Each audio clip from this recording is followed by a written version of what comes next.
आने वाले विधानसभा असम्बली के इंतखाबात में ज़रूर मजलिस इत्तेहादुल मुस्लिमीन के तमाम उम्मीदवारों को आप अपनी दुआओं से, अपनी सरपरस्ती से और अपनी वोट से कामयाब और कामरान करेंगे।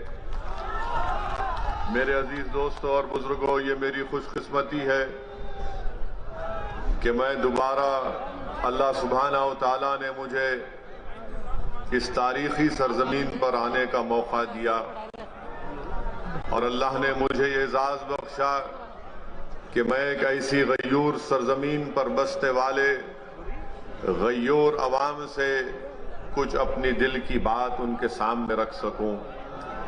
यकीनन ये तारीखी जगह है जहां से हमारे उलमाए कराम ने अंग्रेजों के खिलाफ ना सिर्फ जिहाद का फतवा दिया बल्कि इस मुल्क को 200 साल की अंग्रेजों की गुलामी से अगर छुड़ाने का किसी ने काम किया तो इसी सरजमीन पर बसने वाले वो मोअज़्ज़िज़ उलमाए कराम थे जिन्होंने इस मुल्क को अंग्रेजों की गुलामी से आज़ाद कराने के लिए एक बहुत बड़ा अहम रोल अदा किया।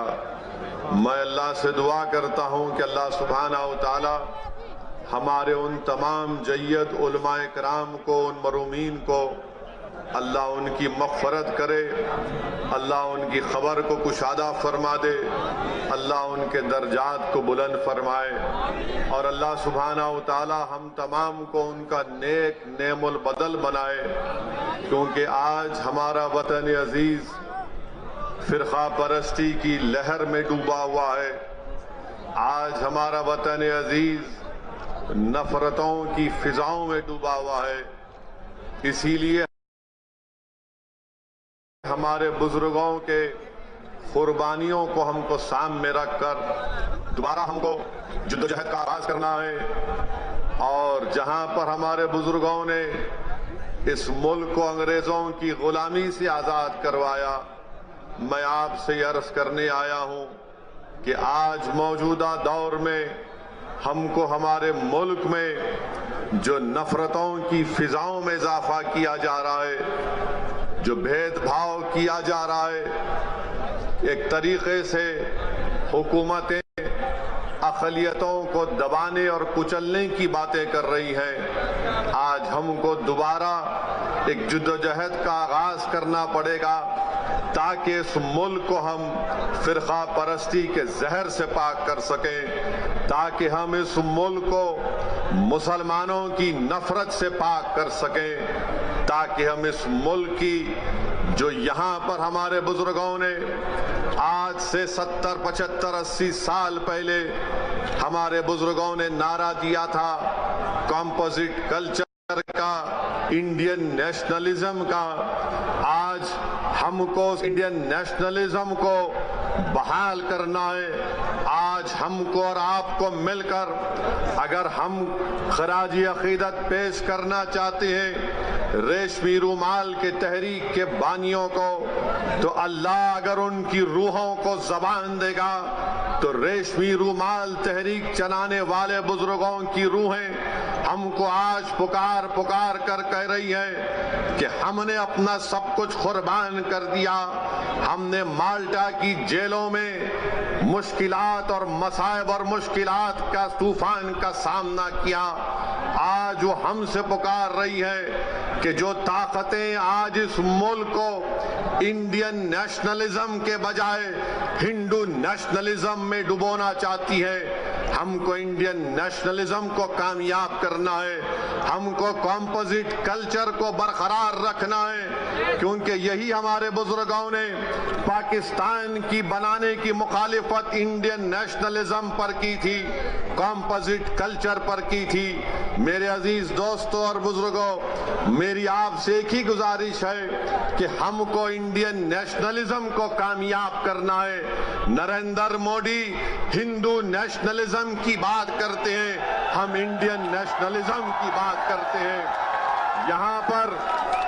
यहाँ पर मौजूद जो मोदी के चाहने वाले मीडिया के चमचे हैं वो जरूर हमसे सवाल करेंगे कि असदुद्दीन ओवैसी, तुम ये बताओ कि मोदी ने कहाँ कहा था हिंदू नेशनलिज्म की बात, तो मैं उन मीडिया के, उन मोदी के भक्तों से कहना चाह रहा हूं कि आप नरेंद्र मोदी के राइटर्स का इंटरव्यू पढ़ लीजिए उठाकर, जहां पर नरेंद्र मोदी ने इस तरह की बात की थी। हम इंडियन नेशनलिज्म की बात कर रहे हैं, हम इस्लामिक या मुस्लिम नेशनलिज्म की ना कभी बात किए ना कभी करेंगे इंशाअल्लाह ताला। हम कॉम्पोजिट कल्चर की कामयाबी के लिए हमारे बुजुर्गों ने काम किया। ये और बात है कि कांग्रेस पार्टी हो, समाजवादी हो, बहुजन समाज पार्टी हो या पुरानी लोकदल हो, इन्होंने इंडियन नेशनलिज्म को खत्म करने की बात की। मगर आज असदुद्दीन ओवैसी मजलिस-ए-इत्तेहादुल मुस्लिमीन के इस प्लेटफॉर्म से खड़े होकर आप तमाम गयूर लोगों के सामने इस बात को दोहरा रहा है और आपके सामने अहद ले रहा है कि हम इंडियन नेशनलिज्म की बरकरारी के लिए काम करते आए हैं और इंशाअल्लाह ताला उसके ऊपर काम करते रहेंगे। मेरी आपसे एक ही गुजारिश है कि आप मजलिस-ए-इत्तेहादुल मुस्लिमीन का साथ दीजिए।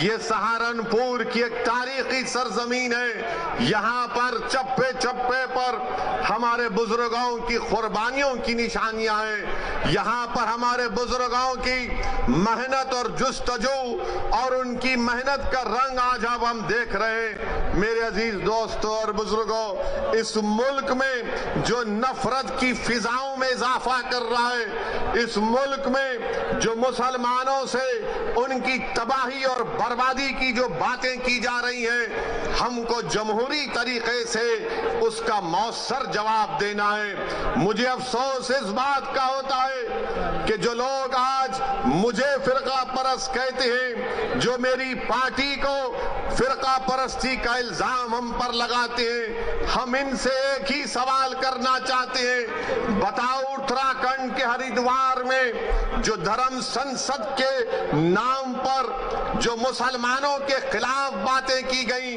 इस पर आप अपनी खामोशी कब तोड़ेंगे? उत्तराखंड में बीजेपी की सरकार है। बताओ अमित शाह, तुम निजाम की बात करते हो, उत्तराखंड में तो आपका निजाम है। आपके निजाम के तहत वहां पर धर्म संसद होता है। पूरी बीजेपी की सरपरस्ती में उत्तराखंड हरिद्वार में धर्म संसद होता है। नरेंद्र मोदी के आशीर्वाद से, अमित शाह की तारीख से और योगी की पूरी भरपूर हिमायत से उत्तराखंड में धर्म संसद में इस बात का ऐलान किया जाता है कि जिस तरह म्यांमार में रोहिंग्या मुसलमानों को उनको मुल्क से निकाल दिया गया, उसी तरह भारत के मुसलमानों का हशर करने की बातें की जाती हैं। कहा जाता है कि 20 लाख मुसलमानों का कत्ल कर दिया जाए, मगर आपको जानकर हैरत नहीं होगी, आपको ताज्जुब भी नहीं होगा कि जब मुसलमानों को कत्ल आम की दावत दी जाती है, मुसलमानों को बर्बाद करने की बातें की जाती हैं, तो किसी एक को भी उत्तराखंड की हुकूमत ऐसी बुज़दिल और मुखन्निस हुकूमत है कि इन धर्म संसद में इस तरह की नफरत की बातें करने वालों के खिलाफ एक को भी गिरफ्तार नहीं किया जाता। और जो जहर उगल रहे थे वो उल्टा पुलिस के पास जाकर कुरान करीम, अल्लाह के कलाम के ताल्लुक से एफआईआर दर्ज करते हैं और मुस्कुराते हुए बात कर रहे हैं। ये भारत है जिसको आपको समझना है। ये वो भारत नहीं है जिसको हमारे बुजुर्गों ने अंग्रेजों से आजाद करवाया था। ये जो मौजूदा भारत है, ये वो भारत नहीं है जिसको सन 57 की जंग आजादी में हमारे बुजुर्गों ने अपने खून से सरजमीन को लाल किया था। अगर हमने इस मुल्क को आजाद किया, इसमें बढ़ चढ़कर हिस्सा लिया, हमने काला पानी की सजा काटी, हमने की भीख नहीं मांगी, तो आज हमारे वतन में हमको धमकियां दी जाती हैं कि तुम्हारा कत्लेआम किया जाएगा, तुमको रोहिंग्या मुसलमानों की तरह तुम्हारा हाल कर दिया जाएगा। अरे कौन सी जमहूरियत की तुम बात कर रहे हो? कौन से संविधान की मोहब्बत में तुम काम कर रहे हो कि एक को भी गिरफ्तार नहीं करते, एक को भी गिरफ्तार नहीं करते? बताओ नरेंद्र मोदी, बताओ अमित शाह, बताओ उत्तराखंड की बीजेपी की सरकार आज तुम्हारी नाक के नीचे खड़े होकर भारत की सबसे बड़ी अक़लियत मुसलमानों से इस तरह की धमकियां दी जा रही हैं और कोई हुकूमत कोई बात नहीं करती। सबसे पहले अगर उत्तराखंड में किसी ने इन जालिमों के खिलाफ अगर कंप्लेन दी तो उसका नाम नैयर काज़मी मजलिस इत्तेहादुल मुस्लिमीन के सदर थे। उन्होंने जाकर पुलिस स्टेशन में कंप्लेन दर्ज कराई।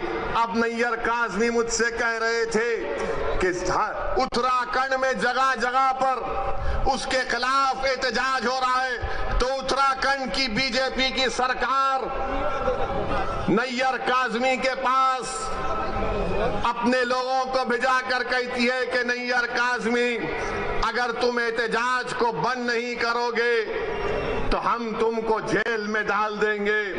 मैं उत्तराखंड की सरकार से कहना चाह रहा हूं, जेल में डालना है डाल दो, मगर याद रखो तुम हक की आवाज को दबा नहीं सकोगे।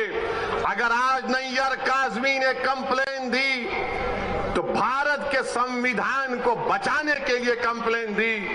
अगर आज मजलिस आवाज उठा रही है उत्तराखंड के धर्म संसद में जो जहर अफशानी की गई इसलिए कि भारत को बचाना है, ये भारत जो हमारा देश है, हमारा वतन अजीज है, इस भारत का कोई मजहब नहीं है।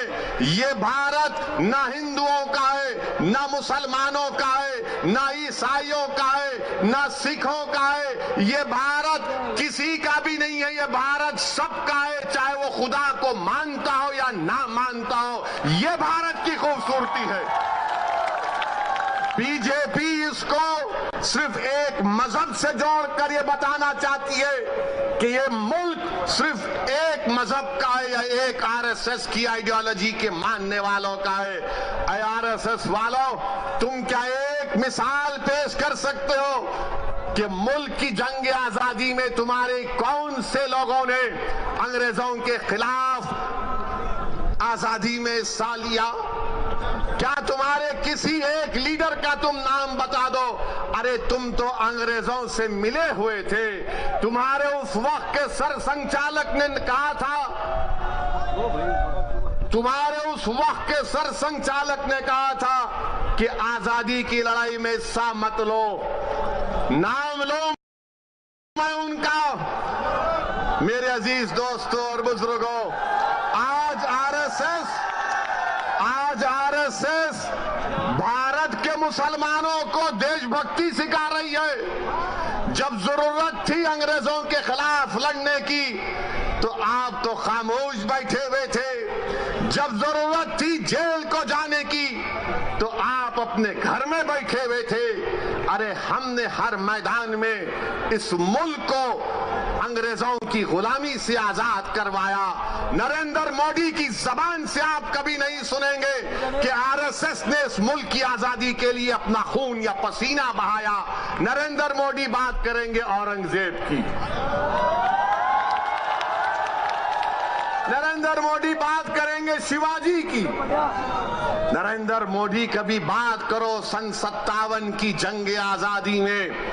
बताओ ये लोग आज जो नफरत फैला रहे हैं इनका क्या रोल रहा? इनका कोई रोल नहीं रहा। बात करते हैं तो जिना की बात करते हैं। अरे इसी सरजमीन से हमने टू नेशन थियरी को रिजेक्ट किया, मुस्तरद किया। हमने इंडियन नेशनलिज्म और कॉम्पोजिट कल्चर की बात की थी। अगर आज हम यहाँ पर सहारनपुर में है, देवबंद में है, गंगों में है, तो वो जिना के पैगाम को ठुकराने की सबसे बड़ी जीती जागती मिसाल है। मगर इनको सिर्फ जिना याद आता है। समाजवादी को भी आजकल जिन्ना याद आ रहे हैं। अखिलेश को भी जिन्ना जबान पर चढ़ गया। बीजेपी के तो दिल दिमाग पे चढ़ता ही रहता है। मेरे अजीज दोस्तों और बुजुर्गों, एक और धर्म संसद हुआ छत्तीसगढ़ में। कांग्रेस ने कहा जब बीजेपी कर सकती है तो हम क्यों पीछे हटे।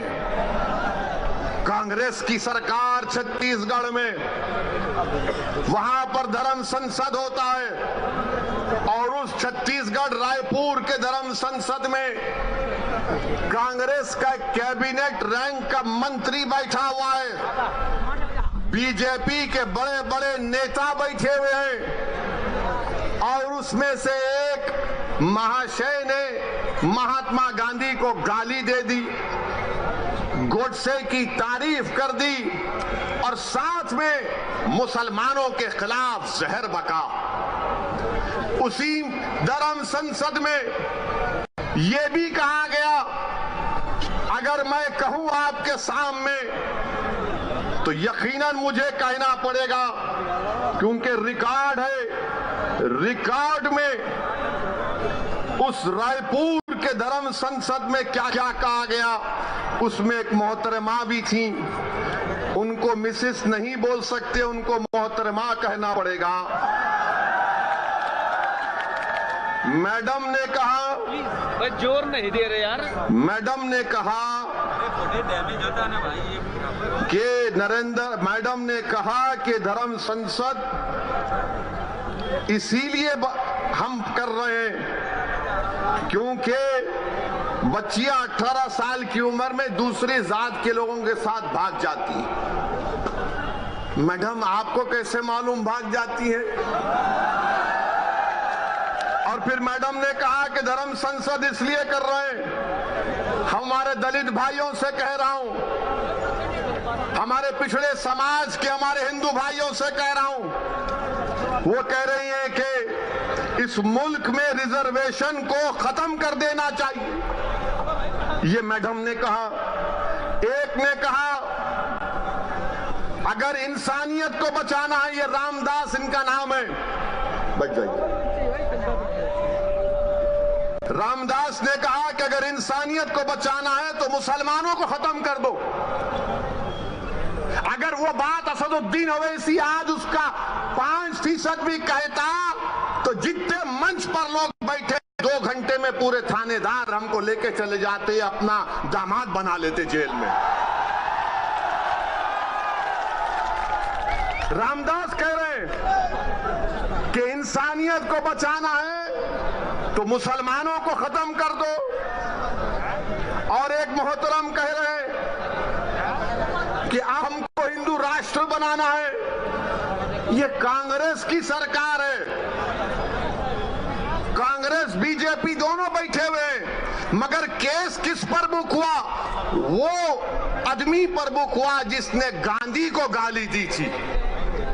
क्या गांधी भारत के मुसलमानों से बड़ा है? मेरा मानना यह है कि गांधी भी बराबर है, भारत का हर नागरिक बराबर है। अगर गांधी को गाली दी गई और मुसलमान को गाली दी गई तो दोनों पर केस बुक होना चाहिए। मगर अब कल शाम से देखेंगे हमारे मीडिया के दोस्त, जिनके चहीते हम ससुरे हैं, इनके पप्पा मोदी हैं, वो चलाएंगे ओवैसी ने गांधी को बोल दिया। हम ये पूछ रहे हैं कि गांधी को गाली देने पर मुकदमा अगर हो सकता है तो मुसलमान को खत्म करने का मुकदमा क्यों नहीं होगा? तुमको अगर गांधी से मोहब्बत है तो भारत के मुसलमानों से ही मोहब्बत रखो, क्योंकि गांधी ने भूख हड़ताल की थी पार्टीशन के वक्त, जब मुसलमानों को काटा जा रहा था फसादात में। 1 दिन नहीं, 2 दिन नहीं, गांधी ने कई दिन भूख हड़ताल की और इस शर्त पर अपनी भूख हड़ताल को गांधी ने खत्म किया था कि मुसलमानों की जान और माल की हिफाजत करनी चाहिए। कुतुबुद्दीन बख्तियार काकी के आस्थाने को जला दिया गया था, गांधी ने कहा कि उसको बनाना पड़ेगा, तब मैं भूख हड़ताल खत्म करूंगा। अरे गांधी से मोहब्बत है तो मुसलमानों से नफरत क्यों है, तुमको बताओ हमको। मेरे अजीज दोस्तों और बुजुर्गों, ये बात को आपके सामने इसलिए बयान कर रहा हूं ताकि ये जो रात अंधेरी है, मैं पिछले 5 साल से कह रहा हूं, मेरी तकारीर उठा कर देख लो कि अंधेरी रात लंबी रहने वाली है। ये अंधेरी रात लंबी रहने वाली है, याद रखो मेरी इस बात को। हाँ, इस अंधेरी रात में सेकुलर जहन रखने वाले हमारे हिंदू भाई आज भी हैं, जो अंधेरी रात में जुगनू की तरह चमक कर कुछ उम्मीद की शमा जलाए बैठे हैं। मगर याद रखो, ये अंधेरी रात है जो नफरत फैला रहे हैं। ये भारत के दुश्मन है जो मुसलमानों को खत्म करने की बात कर रहे हैं। ये भारत के दुश्मन है, ये भारत के संविधान के दुश्मन है, ये अंबेडकर के दुश्मन है, ये गांधी के दुश्मन है, ये मौलाना अबुल कलाम आजाद के दुश्मन है, ये मुजाहिदीन आजादी के दुश्मन है। मेरे अजीज दोस्तों और बुजुर्गों, अभी जनाब शौकत अली साहब ने जिक्र किया अपनी तकरीर में कि किसी ने कहा कि असदुद्दीन ओवैसी की गर्दन को काट देंगे। मेरी गर्दन की फिक्र मत करो, मेरी गर्दन की फिक्र मत करो। मैंने तो अशहदु अल्ला इलाहा इल्लल्लाह व अशहदु अन्ना मुहम्मद रसूलुल्लाह कहकर अपनी जान को अपने रब के हवाले कर चुका हूं। जन्नत के एवज में इंशाअल्लाह ताला अपनी जान को अपने रब के हवाले कर चुका हूं। वो मुझे खून के लुथड़े से बनाया है, जब वक्त आएगा चले जाएंगे। कोई नहीं टिकेगा इस दुनिया में, कोई नहीं टिकेगा। बड़े बड़े वजीर आजम आए, सबको जाना पड़ा। कितने प्रधानमंत्री आए, सबको जाना पड़ा। मैं भी जाऊंगा। तुम अपनी फिक्र करो, तुम अपनी फिक्र करो कि मेरी गर्दन काटेंगे। गर्दन काटने से क्या हक की आवाज दब जाएगी? क्या गर्दन काटने से सच्चाई छुप जाएगी? क्या गर्दन काटने से जालिम के खिलाफ आप लोग नहीं लड़ेंगे? क्या गर्दन काटने से आप मजलूमों का साथ नहीं देंगे? क्या गर्दन कट जाने से आप इन जालिमों के खिलाफ एक शीशा पिलाई दीवार नहीं बनेंगे? आपको बनना है। और मैं इन लोगों से कह रहा हूं कि ये जान से मारने की धमकी मुझे मत दो। मैं जब 12 साल की उम्र का था, जब से अपने घर के सामने ये संघ परिवार के लोग हमारे घर के पास आकर नारे लगाते थे, मेरे छोटे भाई अकबर भी इसको जानते हैं, जिस पर हमारे घर के सामने आते थे और नारा लगाते थे कि मुसलमान खबरस्तान या पाकिस्तान। 15-20 लोग आते थे, हमारे एक ताया थे, वो जब भागते थे तो पूरी अपनी चप्पलें छोड़कर भाग जाते थे।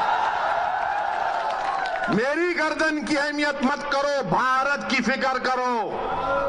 भारत असदुद्दीन ओवैसी से बड़ा है।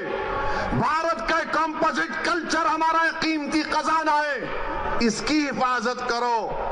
ये जो धर्म संसद में मुसलमानों के खिलाफ नरसिम्हार की जो बात कर रहे हैं, उनके खिलाफ तो कोई बोलो। बोलो अमित शाह तुम देश के होम मिनिस्टर हो, बोलो नरेंद्र मोदी तुम देश के प्रधानमंत्री हो। तुम क्या मुसलमानों के प्रधानमंत्री नहीं हो? बताओ नरेंद्र मोदी, बताओ अमित शाह, क्या तुम होम मिनिस्टर नहीं हो मुसलमानों के? बताओ कांग्रेसियों, क्या तुम मुसलमानों की हिफाजत का जिम्मा नहीं लिए संविधान के तहत? कोई नहीं बोलेगा। मगर जब इलेक्शन आएगा उत्तर प्रदेश का, तो एक मुसलमान से डर दिखाएगा, एक बीजेपी का डर दिखाकर मुसलमानों को बेवकूफ बनाकर वोट हासिल करेंगे। मेरे अजीज दोस्तों और बुजुर्गों, मेरी आपसे गुजारिश है कि आज मजलिस हिस्सेदारी की बात कर रही है। मजलिस उत्तर प्रदेश की सियासत में 19% मुसलमानों की हिस्सेदारी की बात कर रही है। अगर मैं हिस्सेदारी की बात कर रहा हूं तो Samajwadi party, BSP, Congress, BJP, RLD, सबके पेट में दर्द शुरू हो जाता है। क्यों दर्द शुरू होता है? वो नहीं चाहते कि मुसलमान बराबरी पर आ जाए, वो ये चाहते हैं कि मुसलमान दरी बिछाता रहे, दरी बिछाता रहे, दरी बिछाता रहे। वो ये चाहते हैं कि मुसलमान दरी बिछाता रहे, उसको बेशर्म किया जाए मगर उसके मुकद्दर में दरी बिछाना है। मैं तुमसे कह रहा हूं कि दरी अब तुम नहीं बिछाओगे, तुम कुर्सी पर बैठोगे और राज भी करोगे इंशाअल्लाह ताला। तुम अपने मुकद्दर के फैसले आप कर सकते हैं। बरसों आपने समझा कि नहीं कांग्रेस का साथ देंगे, कांग्रेस हमारे मुकद्दर के अच्छे फैसले करेगी।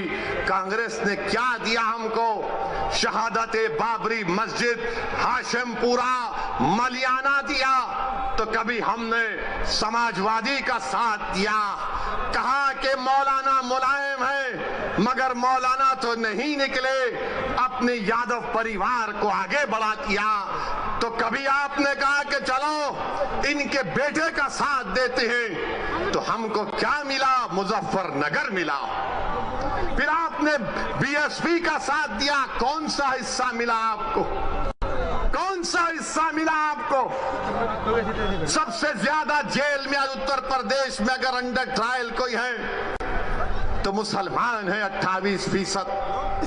सबसे ज्यादा कम ग्रेजुएट है तो मुसलमान है 2%। सबसे ज्यादा प्राइमरी स्कूल में कम पढ़ने वाले बच्चे हैं तो मुसलमान है। बताओ ये कब खत्म होगा? यही चीजें जब हम पढ़ते हैं तो मेरी जबान में तेजाबगी पैदा हो जाती है। मेरे अजीज दोस्तों और बुजुर्गों, याद रखो मेरी इस बात को, कामयाबी लिखना ये अल्लाह का काम है, तुम्हारे हाथ में नहीं है। अल्लाह अगर कामयाब करना चाहा तो अल्लाह आपके दिलों में मोहब्बत को डालेगा। मगर मेरी इस बात को याद रख लो, अगर नाइंसाफी का